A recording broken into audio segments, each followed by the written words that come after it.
Bonjour à toutes et à tous, c'est Romain Daubry de la salle des marchés et de Bourse Direct pour notre brief et analyse graphique hebdomadaire.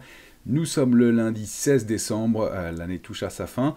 Les futurs américains sont en légère hausse et pour changer, les indices européens, eux, dans le rouge pour l'instant, légèrement. Merci à toutes et à tous pour vos likes, vos retweets, vos partages, vos commentaires positifs. Pensez à vous abonner à la chaîne Bourse Direct YouTube et à nos comptes Twitter respectifs. Et puis pensez aussi à liker, à partager ce contenu, ça aide à le valoriser et à mieux le référencer. Merci pour ça. Un début de semaine un peu en roue libre. On a des intervenants qui sont de moins en moins présents, des marchés qui sont sans grand intérêt, on va dire. Quand les indices ont été forts comme aux États-Unis ou sur le DAX, bien, les opérateurs ne vont plus prendre de grosses initiatives probablement d'ici la fin de la semaine, d'ici la fin de l'année, je veux dire. Et puis, pareil, à Paris, on voit que le contexte politique et global plombe toujours l'indice parisien qui a du mal à se redresser et il a buté une fois encore contre des potentiels niveaux de neutralisation. Il est en train de tester à nouveau des niveaux d'alerte. On a une semaine qui va être importante quand même parce qu'on a pas mal de rendez-vous majeurs à commencer par aujourd'hui des indices PMI, des indices des directeurs d'achat, manufacturiers dans les services. On aura un discours de Christine Lagarde aussi. Mardi, l'IFO du climat des affaires en Allemagne et puis les ventes au détail aux États-Unis, donc chiffre d'inflation. De mercredi, ce sera l'indice des prix à la consommation, donc chiffre d'inflation en Europe. Et puis surtout, on aura la réunion de la Fed mercredi. On attend toujours, et le consensus table à 85% sur un quart de points de baisse des taux directeurs de la Fed. Ça n'est plus vraiment une question. La question, c'est le discours de Jerome Powell qui va s'en suivre. Quels vont être les dot plots, quelle va être la feuille de route pour l'année à venir. Et ça va vraiment être important. C'est aussi ce qui met un peu en attente, en stand-by, les indices depuis quelques jours. Probablement un peu de prudence et pas de risque à prendre à cette période de l'année. Jeudi, deuxième estimation du PIB américain pour le troisième trimestre. Et puis on aura vendredi, chiffre majeur, l'indice PCE Core des prix à la consommation des ménages, le chiffre d'inflation le plus important, suivi par la Fed. On sait qu'il y a eu des petits pics d'inflation. On a eu quelques alertes la semaine dernière, notamment avec les prix à la production aux États-Unis. Et puis au Royaume-Uni, il y a 15 jours, 3 semaines.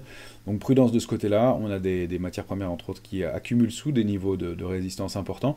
Et puis c'est aussi une semaine technique, une semaine d'échéance des marchés dérivés, puisque vendredi se tiendra l'échéance des 4 sorcières cette fois-ci, donc une échéance trimestrielle, une échéance importante d'options et de contrats d'options et de futurs, qui sera donc bien le terrain et de jeu d'arbitrage important pour bien les opérateurs sur les marchés dérivés, qui représentent des positions très très significatives évidemment.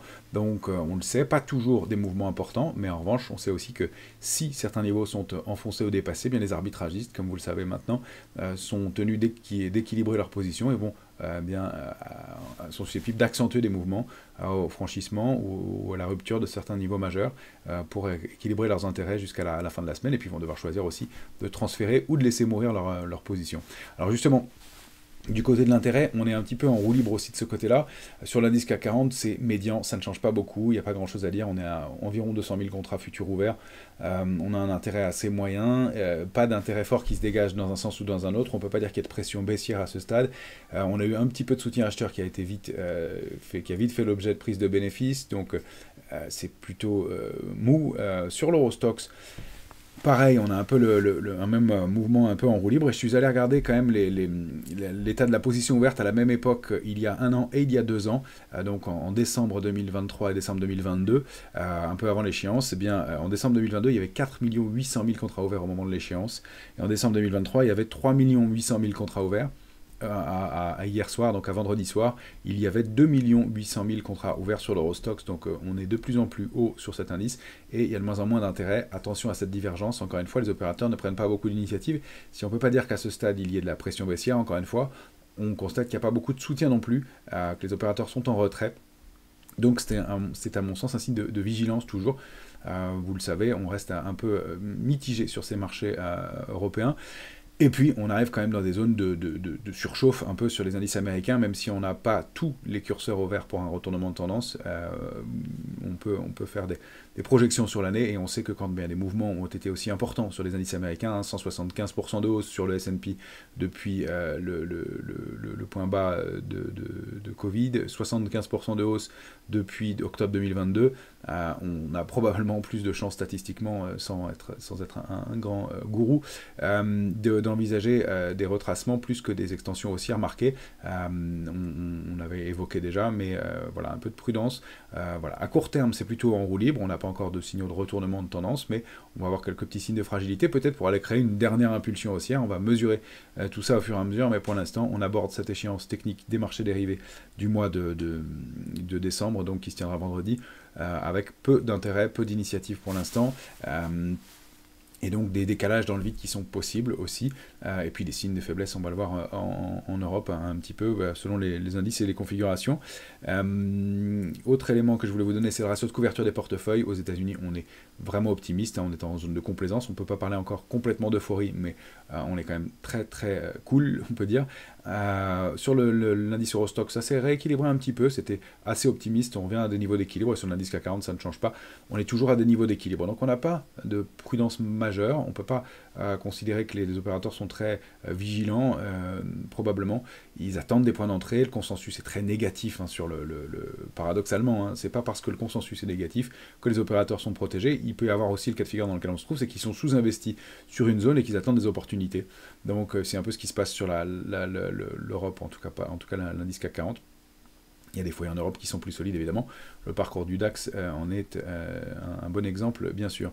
Donc on va aller voir notre indice, pour commencer, S&P 500 en hebdomadaire, comme toujours. J'avais dézoomé, hein, sur la photographie mensuelle. Voilà. Est-ce qu'on va aller déborder 6132, 6306 et aller chercher des extensions à 6500 points dans le courant dans les mois qui viennent? Pourquoi pas? On n'a pas d'invalidation, de figure de retournement pour l'instant. Une bougie de la semaine dernière qui donne des signes de pause au mieux, mais rien de méchant. Alors, est-ce que j'ai décrit cette zone comme entre 5964 et 6506 comme une zone d'euphorie potentielle? Vous voyez que j'ai laissé un point d'interrogation. Sur les autres, on a été plus ferme. Bien, on va le voir. Encore une fois, il n'y a pas de signaux d'invalidation à court terme. En hebdomadaire, eh bien ça y est, l'indice S&P vient d'ouvrir à l'instant, on découvre l'ouverture ensemble en temps réel. Voilà, il y a toujours la préservation de 6057, l'extension idéale 6132, on n'a pas de réelle faiblesse, on n'a pas de momentum fort. Les deux dernières séances de consolidation en fin de semaine dernière se sont faites dans des volumes plutôt plus faibles, donc encore une fois, on voit qu'il y a toujours des forces de rappel. Manifestement, les opérateurs qui ont acheté ne vendent pas pour l'instant. On a, en zoomant sur le graphique en journalier, on est toujours proche de la borne haute du canal haussier qui est très propre, actif depuis maintenant au moins le 8 août dernier. On s'en approche, alors on voit que on a un petit peu moins de force, un peu moins de momentum, mais pour l'instant, on ne rompt pas les niveaux d'alerte, on les préserve même plutôt. On va pouvoir ajuster, ça y est, à 6051, le premier niveau d'alerte, hein. Il trace très bien, ici, là et là, on le voit ici. Donc on a une zone intéressante. Donc 6051, premier niveau d'alerte, avec, en cas de clôture sous ce niveau, des retracements, un niveau intermédiaire qui est probablement autour de 6004, et puis 5964. Le bas du canal aussi de long terme, est-ce que ce sera pour mieux rebondir, ou est-ce qu'on va latéraliser, ou est-ce qu'il sera rompu? On aura le choix. Pour l'instant, on n'a pas d'indication claire de ce côté-là, mais en tout cas, en dehors de quelques signes de faiblesse et de manque de momentum et de consolidation depuis quelques jours, on va probablement attendre la Fed avec impatience et intérêt, mais on voit que ça ne crée pas de nervosité plus que ça, à ce stade en tout cas, et il y a pour ce début de semaine un peu d'attentisme, mais pas d'alerte majeure. Alors, on peut voir une petite oblique baissière qui est en train de se former. Bon, j'ai que 2 points pour l'instant, 3 points avec la séance d'aujourd'hui. Donc voilà, le point haut de la séance du 11 décembre, c'est celle du 13 décembre, vendredi, et aujourd'hui, plus haut à 7070-26. Si on repasse au-dessus, bien on a des chances d'aller chercher l'extension. Tant qu'on est en dessous, consolidation, et on peut glisser comme ça et la chercher 5964. Sous 5964, c'est un peu plus gênant, mais on rappelle que les niveaux d'invalidation plus marqués, c'est 5738, donc l'indice peut largement consolider pour recréer quelque chose sans remettre en cause la tendance de fond qui est en place depuis plusieurs semaines, plusieurs mois. Pour l'instant, c'est probablement une semaine technique qui s'annonce devant nous. Je vois qu'on peut probablement tracer aussi un petit triangle. Bon, j'ai que 2 points en bas, on a moins de fiabilité, je préfère les horizontales dans ce cas-là. Et là, le premier niveau, c'est 6035, donc à surveiller. Pas d'éléments très, très particuliers de ce côté-là. On va aller voir le Nasdaq, et puis on fera un saut sur le Dow Jones ensuite. Et le Nasdaq qui est allé chercher la cible 21 914 à l'ouverture ensemble, hein, c'est une cible qu'on avait indiquée depuis longtemps ensemble. Donc la cible au point près, l'extension, bah, c'est la borne haute du canal haussier de long terme, hein, ça donnerait pour par exemple la séance de mercredi, milieu de semaine, 22 192. Pour l'instant, on teste ce niveau, mais on bute dessus. On n'a pas d'accélération marquée, mais un nouveau plus haut historique pour le Nasdaq 100 en journalier. Cette petite bougie d'indécision à la dernière séance de la semaine dernière. Des volumes qui sont bien un peu modestes aussi, mais qui restent globalement, non, un petit peu plus dans le sens vendeur au cours de la séance d'indécision de vendredi quand même. Attention, donc à surveiller. On vient d'aller chercher une cible, donc est-ce qu'on peut retourner vers le bas du range, 21 500 points? Pourquoi pas? Sous ce niveau-là, on retournerait chercher la borne haute du canal haussier de long terme qu'on a débordé et combler ce gap qu'on a laissé ouvert encore, hein, ici, donc sous 21 310, avec eh bien, le premier support 21 095. Sous ce niveau-là, on pourrait accélérer un peu, ça remettrait un peu en cause les choses. Pour l'instant, on voit qu'on n'a pas de validation. Un marché qui reste très propre et très technique, hein, ce niveau de 21 914. Je l'ai découvert un temps que vous à l'ouverture, vous voyez qu'on est allé le chercher quasiment au point près, plus haut, 21 922. C'est bien un marché très propre, très technique qui est en place devant nous pour l'instant. Le Dow Jones nous donne des petits signes de fragilité, on va aller le voir ensemble. Dow Jones il est ici. On a une figure d'épuisement qui s'est peut-être mise en place, je la cherchais depuis quelques temps contre des niveaux, pardon, j'ai pas retracé en vert les supports, hein, mais voilà, ça a quand même, on entame quand même la 8e séance de baisse consécutive sur le Dow Jones.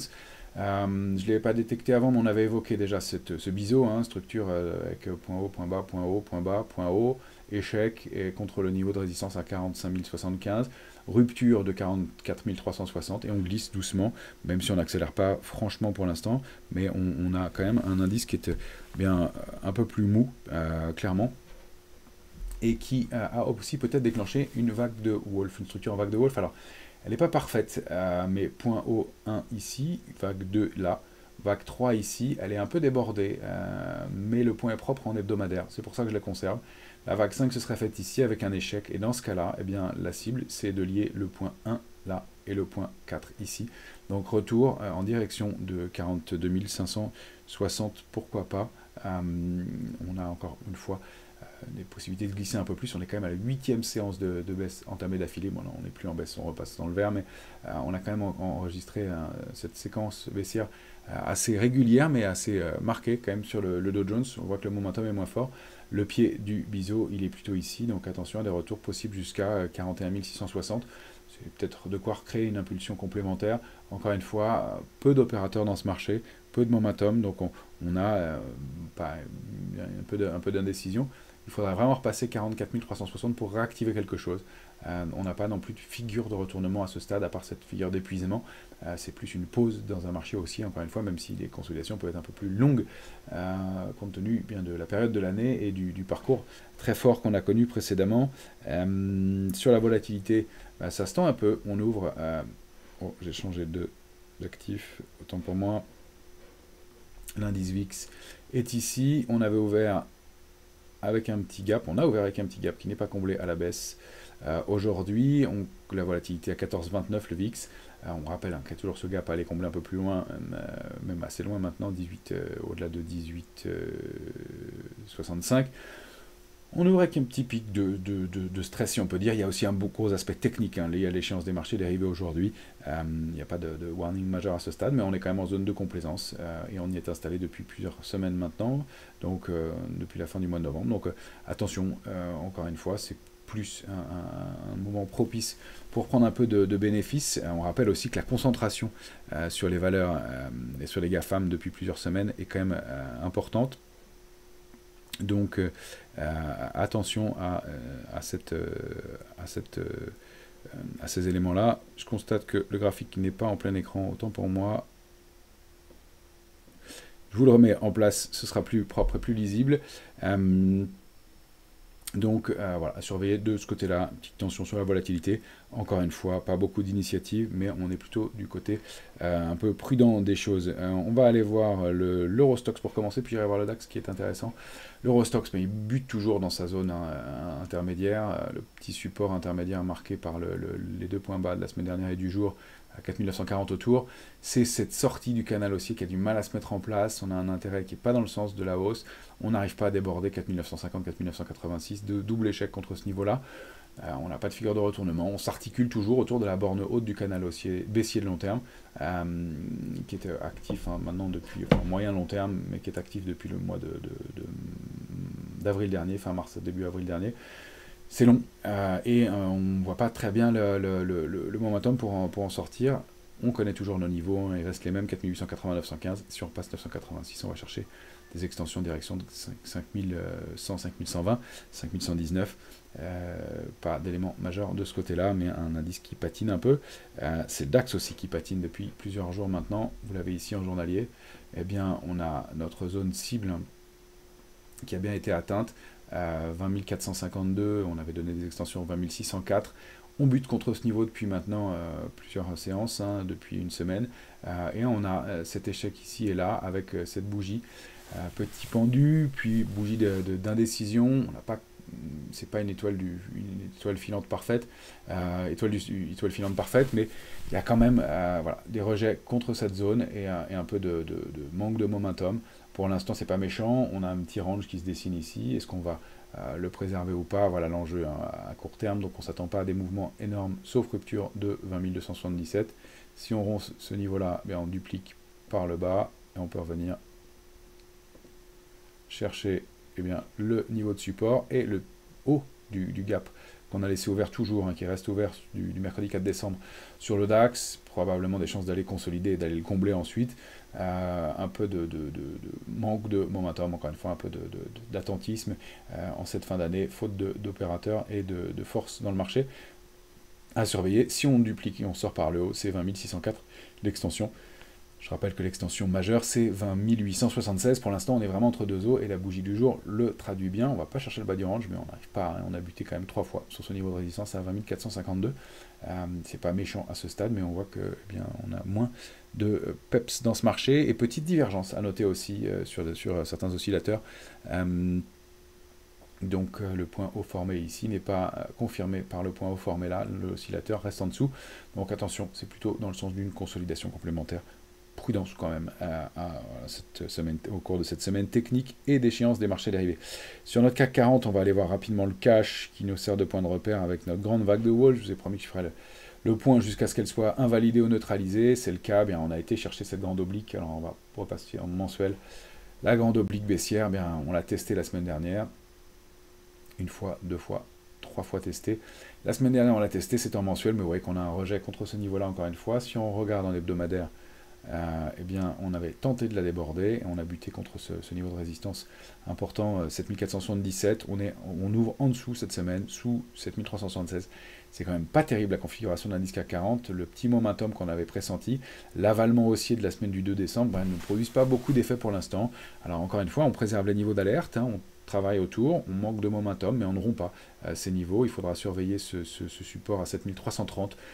Qui reste un peu le dernier support important avant d'accélérer, 7229, 7150, 7050, et là on sait que en dessous ce serait le sell-off. Pour l'instant on n'y est pas, mais notre figure reste valide. Je rappelle que pour neutraliser, il faudra passer au-delà de ces niveaux-là en clôture hebdomadaire, 7477, 7572, et encore mieux d'aller être installé au-delà de 7007, 7008 pour réactiver franchement la dynamique haussière, mais on pourrait envisager une construction des signaux du soutien acheteur qui nous permettrait de considérer que l'invalidation se fait dans cette zone-là. Pour l'instant, on n'a rien sauf à déborder ce niveau-là et on voit encore une fois la faiblesse notoire de l'indice parisien. Sur le futur, CAC 40, cette fois en 14 heures. On cherche des éléments. Alors voilà, on teste la borne basse du canal baissier. On en est sorti. La semaine dernière, on était allé chercher la première cible idéale. Je vous rappelle les niveaux clés. La cible idéale du rebond, c'était 7578, 7006 avec notre petit biseau sur le cash. On n'y est pas allé. On teste la borne basse, on voit qu'on a bien en 14 heures un creux en pince avec 7344 qui devient un niveau de support important, en tout cas pour l'instant, avec la 7343, double clôture ici, réouverture là. Pour l'instant, on préserve le niveau, donc on a un indice qui ne veut pas accélérer à la baisse, qui a l'air de bien préserver ses supports. On est donc toujours dans une configuration technique de range. La zone d'alerte, on la teste, 7318, 7375. On est dedans, il ne faut pas se réinstaller en dessous. On se laisse un peu de marge avec 7318 comme support majeur. C'est vraiment en dessous de ce niveau-là qu'on avait buté, au-delà qu'on avait reconstruit pour accélérer franchement. Donc pour moi, c'est ici qu'on réactive la baisse sous 7318, futur CAC 40, échéance décembre, donc échéance vendredi prochain. Donc on est quand même en zone d'alerte sur le CAC 40. On sort de cette zone de flou. La neutralisation de la baisse de long terme, ce serait au-delà de 7448. On voit qu'on y a passé 48 heures à peine et qu'on est repassé en dessous. On avait tenté, on n'y arrive pas. On peut même rehausser peut-être un peu le niveau, on verra avec l'échéance d'un cran. Ça colle aussi avec 7452. Bon, c'est l'épaisseur du trait, 3-4 points. Mais on peut peut-être élargir ce niveau-là et on voit que si on a cette zone qui est testée pour l'instant, pas beaucoup de momentum et les opérateurs ne se précipitent pas sur le papier, même si on a rebondi franchement. On est en train de gommer une grosse partie du rebond entamé depuis le 6 décembre, enfin depuis le 2 décembre, mais dont l'accélération s'est formée le 6 décembre. Voilà où on en est graphiquement pour l'instant, et ça reste assez mou, même si, encore une fois, ça reste technique, et il ne faut pas suranticiper des réactions qui sont assez neutres. Je voulais vous montrer quelques titres benchmark de des derniers moments, des derniers jours. Rémi Cointreau, parce qu'elle illustre bien ce qui se passe en ce moment sur le marché, on va se mettre en hebdomadaire. Rémi Cointreau, voilà, elle ne réactive pas la hausse, on ne revient pas sur la figure de retournement baissière, 57,60, cible de long terme. Réaction haussière, quand on la regarde en journalier, Rémi Cointreau, on avait cette structure de retournement possible avec accélération haussière en direction de 69,29 et 70,15. On voit qu'on peine à accélérer, on retrace rapidement, même si ce sont des volumes qui sont plus faibles dans les mouvements de baisse. On n'a pas un momentum fort et on peut construire comme ça lentement, doucement. C'est-à-dire que les mouvements ne sont pas suivis de relais, même s'il y a un peu de rebond. On n'a pas de relais acheteur et je trouve qu'elle est assez symptomatique de ce mouvement-là. Donc pas d'alerte tant qu'on est au-delà de 60, 70, 60,10, 60,15. Mais on voit qu'on n'arrive pas à aller chercher les extensions qui nous intéressent sur ces titres-là. C'est un peu mou. Viridien, bien, a été recommandé ce week-end par Investir. On était un peu en avance, tant mieux pour ceux qui ont pris leur position. Le signal haussier n'est toujours pas validé. C'est la sortie au-delà de 48, on va dire 49,15, 49,25 pour sortir de ce large biseau. Je vais le mettre en hebdomadaire. C'est vraiment une figure de long terme qui se met en place.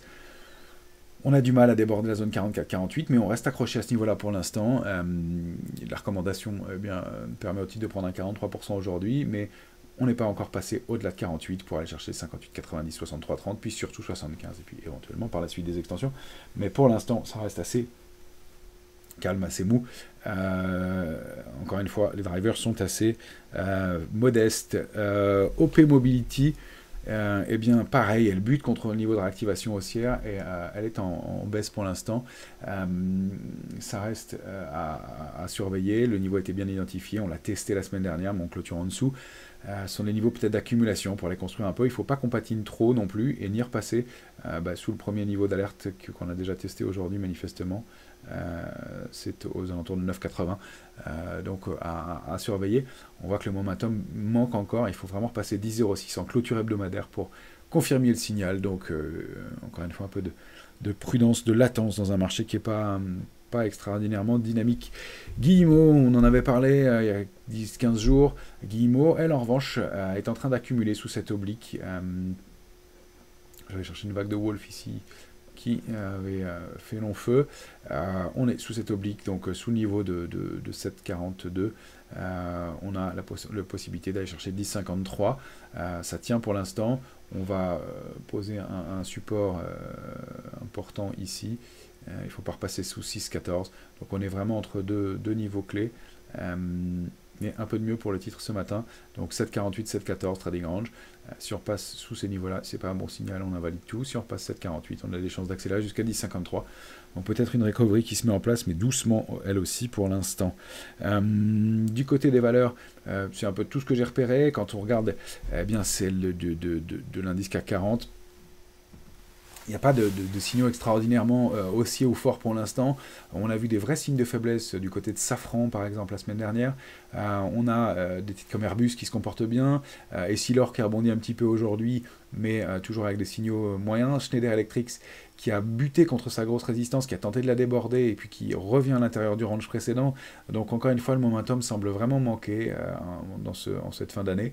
Pour réactiver quelque chose de fort, il va falloir un peu nettoyer cette configuration. Encore une fois, moi je préférerais une petite capitulation de marché pour retrouver des points d'intérêt plus francs, plus nets, ou peut-être simplement que le début d'année permettra aux opérateurs de repartir sur une feuille blanche et d'être plus optimiste, mais pour l'instant, on voit qu'on peine à retrouver de l'intérêt, malgré le discours, parce que quand on écoute les gérants, eh bien, la sous-performance de l'Europe commence à les intéresser, mais ils ont du mal à franchir le pas manifestement, et en tout cas, les grosses mains du marché eh bien, n'y viennent pas, franchement, à court terme. Alors je généralise en disant l'Europe, c'est plutôt le CAC 40, mais pour l'instant, on n'a pas d'éléments très forts de ce côté-là. Alors, je voulais vous montrer aussi, après cette petite parenthèse, le Brent, qui bien, est en consolidation de long terme, toujours. À l'intérieur de ce triangle, on a un range qui est bien déterminé, bien dessiné. On a une petite résistance intermédiaire ici, qui est là. En fait, c'est plus un triangle. On voit que la borne basse du range à 69,15, mais du triangle est testée régulièrement. On peut la réajuster à chaque fois selon les échéances, mais ne change pas grand-chose pour la figure. En revanche, quand on zoome en journalier, on est peut-être en train de sortir de cette oblique baissière testée une fois, deux fois, trois fois ici, pas quatre fois, 5 fois là. Et on a accéléré un petit peu en fin de semaine dernière. Aujourd'hui, on préserve ce niveau. Parce que c'était un petit throwback ce matin. Peut-être une molle réaccélération de la hausse sur le pétrole. Il faut repasser ce niveau de 74-68 et surtout 75-70 pour réaccélérer plus franchement et aller chercher eh bien, l'autre oblique baissière de long terme. Là, je vais dézoomer plus franchement. Voilà où nous sommes en mensuel sur le Brent, en fait, dans un large triangle symétrique, une large figure de consolidation depuis des semaines maintenant. Le point est à réajuster, on a dû changer d'échéance. Voilà, ça touche parfaitement une fois, deux fois, trois fois la borne haute et une fois, deux fois et trois fois, si je le réajuste correctement, la borne basse. Donc, un pétrole qui accumule dans le bas du triangle, mais qui rebondit systématiquement dessus. Pas de gros momentum, mais attention quand même à des mouvements de réactivation haussière. On a toujours l'ETF Como, le panier de matières premières qui accumule en partie haute, sous ce niveau de 23,61. Je me suis mis en journalier, j'ai peut-être un peu beaucoup zoomé. On va le regarder en hebdomadaire. Voilà. 22,62, 23,61 le trading range. Et on préserve systématiquement 22,55 depuis maintenant le mois de septembre, depuis la fin septembre. On est proche de redéclencher, à mon sens, un signal haussier sur les matières premières. Donc attention, encore une fois, des arbitrages qui peuvent être intéressants. Parmi les paniers de matières premières, de valeurs, on avait évoqué le Brésil qui était bien parti après notre signal de la semaine dernière. Ça s'est calmé assez nettement dans la foulée. Brésil ici, je vous le montre tout de suite. L'indice MSCI Brésil, dont le code est RIO. Voilà. Et lui, eh bien, il a fait un rebond sur la borne basse franc la semaine dernière, et là, il est en train d'attaquer la borne basse. Alors, encore une fois, le niveau est important à long terme, en mensuel, ici. Alors, attention à un faux signal et peut-être rupture, finalement, du canal haussier. On le confirmerait à la rupture de la mèche basse du mois précédent, sous 17,29 sur l'ETF. Il y a beaucoup de contre-pieds. Le beau signal, le franc rebond et le gap aussi de la semaine dernière, qui eh bien, avaient été intéressants sont en train de tourner un petit peu court et on a quand même des volumes qui sont assez significatifs. Donc un peu de prudence. 17-18, oui, la zone 17-18, 17-37 à surveiller. Il ne faut pas aller plus bas au risque d'invalider vraiment ce mouvement. Donc voilà, un marché un peu compliqué. On espérait que ça reprenne un peu de ce côté-là. L'euro-dollar que je voulais vous montrer pour finir, qui a donné des signes de faiblesse, et ça pourrait en revanche être porteur pour l'indice CAC 40 et les valeurs exportatrices. L'euro-dollar, eh bien, il accumule, on va se mettre en mensuel pour commencer. Ici, voilà, l'euro-dollar, il accumule dans un trading range qui était 1,0515 et 1,1036 depuis le mois de décembre 2022. On ne l'a jamais rompu en mensuel. On avait tenté de le déborder, donc faux signal en septembre-octobre. Fausse sortie par le haut, c'était un signe de faiblesse qu'on avait évoqué aussi. On rompt le range par le bas. Et pour l'instant, en hebdomadaire, eh bien, la seule fois où on avait clôturé un petit peu sous 1,0515 en hebdomadaire, c'était au mois d'octobre 2023. Donc le signal n'est pas top pour l'instant, puisqu'on a clôturé la semaine dernière, et donc depuis plusieurs semaines, en dessous régulièrement, malgré une tentative de réintégration. Attention à la faiblesse de l'euro-dollar qui pourrait renvoyer à la parité ou quasiment 1,0016. On a des supports intermédiaires, 1,0364 et puis 1,0219. J'en ai trop. 1,0219, voilà. Donc on est en train de s'installer un range en dessous. Attention, il faut réintégrer assez rapidement maintenant, puisque cette accumulation autour de ce support donne un petit signe de faiblesse. Donc ça pourrait être, pourquoi pas, favorable, profitable aux valeurs exportatrices. Et pour l'instant, ça ne se matérialise pas beaucoup, notamment sur les valeurs du luxe. Donc un élément à surveiller de ce côté-là. Voilà les quelques éléments que je vais vous donner pour ce début de semaine. Donc échéance technique des marchés dérivés, Fed au milieu de la semaine, discours de Jerome Powell qui va donner la feuille de route pour les mois à venir. Vous avez les niveaux sous les yeux, donc voilà, un marché qui est un petit peu en roue libre, faute d'opérateurs, faute d'envie de prendre des décisions trop importantes dans le contexte actuel. Je vous souhaite une excellente semaine à toutes et à tous et on se retrouve tout au long de la semaine pour le suivi du marché.